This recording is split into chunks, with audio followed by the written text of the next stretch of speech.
If you've been following this channel for a while, you probably know that I don't really do hype. What I do is spend time with a product, weeks, sometimes months, and then talk about what I actually found. And for the past couple of years, a big chunk of that time has gone into crypto infrastructure, specifically swap services, non-custodial, no KYC, the kind of tools that are quietly becoming more relevant as people start paying more attention to where their funds actually go. There's one platform in particular I've been testing through its paces for a few months now, and today I want to show exactly how it works, and then break down the mechanics behind it. And before I wrap up, I'll also go through the things I personally look for when evaluating whether a service is actually trustworthy.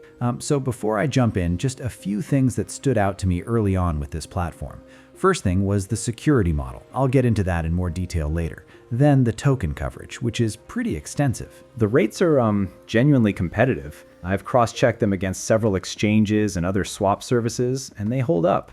And there's also a feature that lets tokens be sent directly to a bank card, which I hadn't seen implemented this cleanly before. On top of that, and this matters a lot in practice, the processing speed has been consistently fast across everything I've tested. In several months of use, I haven't once waited longer than 5 to 10 minutes for a transaction to settle. That's just not something I can say about most services in this space. All right, let's actually walk through this. I'm going to swap Ethereum for Bitcoin, straightforward pair, good for demonstrating the flow. So I come to this window right here and pick the exchange pair. ETH goes in as send. Yeah, there we go. BTC as receive. Perfect. And right underneath that, I can already see the full breakdown. Rate, fee, estimated time. Okay, let me just run through that one more time. Yeah, that all looks right. Moving on. Next step, I need to add the receiving address for Bitcoin. There's also a field for a refund address, which is optional, and an email for updates on the transaction status. Give me just a moment here.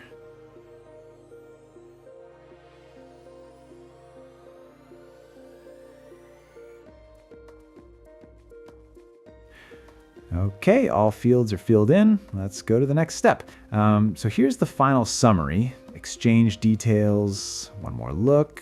Yeah, everything's correct. I accept the privacy policy and press create order. So the order is now live and the platform is waiting on me to send the tokens. Doing that now.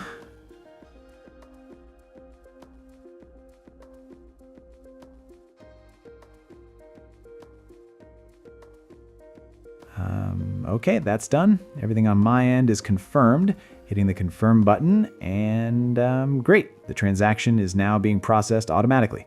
Should be a couple of minutes before the swapped tokens arrive at my address. And while that runs, I want to take a second to actually explain what's happening in the background, because this is where the non-custodial model gets interesting. So the fundamental difference here is custody. On a non-custodial platform, the service never touches my funds. There's no moment where my tokens sit in someone else's wallet or on someone else's infrastructure. I initiate from my own wallet, the swap executes on-chain, and the output goes directly to my address. The platform is essentially facilitating the route, not handling the assets. Compare that to a centralized exchange, account creation, KYC, deposit into the exchange's wallet. At every step, control over those funds shifts away from me. Non-custodial removes that dynamic entirely. No stored funds, no personal data, no single point of failure. If anything happens to the platform itself, my assets are completely unaffected because they were never in the platform's hands to begin with. And I want to spend a moment on something that I think gets overlooked, which is just how much noise there is in this space. After years of going through these services systematically, I've built up a pretty solid framework for spotting what's real and what isn't. And the reality is that fake platforms are a consistent presence. They surface in search results, they circulate in communities, and some of them are put together well enough that the difference isn't immediately obvious. Part of what makes this harder is the pace. The space evolves fast. New protocols, new tooling, new terminology, and that constant churn gives bad actors a lot of cover. This isn't unique to crypto either. It's a general internet security problem that just happens to be especially concentrated here. So a few markers I rely on. Design. Low-effort platforms almost always show it visually. Misaligned elements, inconsistent styling, things that just look slightly off. It's a small signal, but a consistent one. Interface. If the UX feels deliberately confusing or the flow doesn't follow any logical structure, that's worth paying attention to. Platforms that are built seriously tend to invest in clarity. And then security documentation. If I can't find a straightforward explanation of how funds are handled, what the underlying security model looks like, whether any independent review has been done, that's where I stop. So to close this out, I want to be clear that everything shown here is based on actual use. Several months, 60+ transactions, most of the supported token pairs tested, not a single failure in that time.